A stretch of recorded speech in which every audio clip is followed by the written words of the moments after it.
meditating on God's providence, the confession says as follows: God, the creator of all things, doth uphold, direct, dispose, and govern all creatures, actions, and things, from the greatest even to the least, by his most wise and holy providence, according to his infallible knowledge and the free and immutable counsel of his own will, to the praise of the glory of his wisdom, power, justice, goodness, and mercy. The subject of providence is one that is not perhaps appreciated much anymore. It used to be among the Puritans that great attention was paid to the providence of God. As they looked at storms of life and troubles experienced, they understood these things not as mere weather patterns or mere accidental movements of wind and sea and so forth, but they saw a sovereign God who had control over seas and wind, earthquakes and movements of men and nations, diseases, famines. All these things come under the care of a sovereign, powerful, all-knowing, wise, and good God. And so they had a different view of the world from what we have today in much of modern society, where the world is looked on as barren of God or any superintending of God, but rather the blind movements of chance, the random effects of winds and waves, and perhaps the manipulations of others who are somewhat powerful in their own way. The confession reminds us that God, being the great creator of all things, who brought all things into existence, is also the one who is the great governor of all things. He actively rules in the course of history and time, accomplishing his own perfect will in every circumstance of life. So he upholds, directs, disposes, and governs all creatures, actions, and things. From the movements of the stars above, to the clouds, to the birds in the sky, to the ants in the field, they are all governed by God's wise, sovereign providence. What is more, his providence rules over men and nations. He rules in such a way as powerful kings come into positions of authority and others are driven away. Nebuchadnezzar is raised up, Nebuchadnezzar is cast down, Nebuchadnezzar is restored. Nebuchadnezzar would die and others would follow after him. God remains sovereign over it all. So when you see tyrants rise up in places of power, you know that it's only for a time.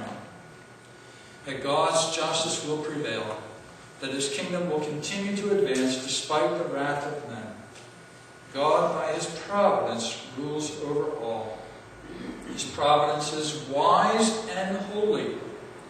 Wise in that God accomplishes things according to a plan, according to a purpose. And he orchestrates all the minute details of life to accomplish that great purpose.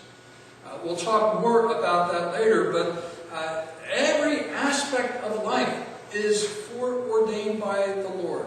He determines the extent of nations. He determines the boundaries to the seas and the lands and so forth, and says, thus far and no further. God arranges all these things, and his works are most wise.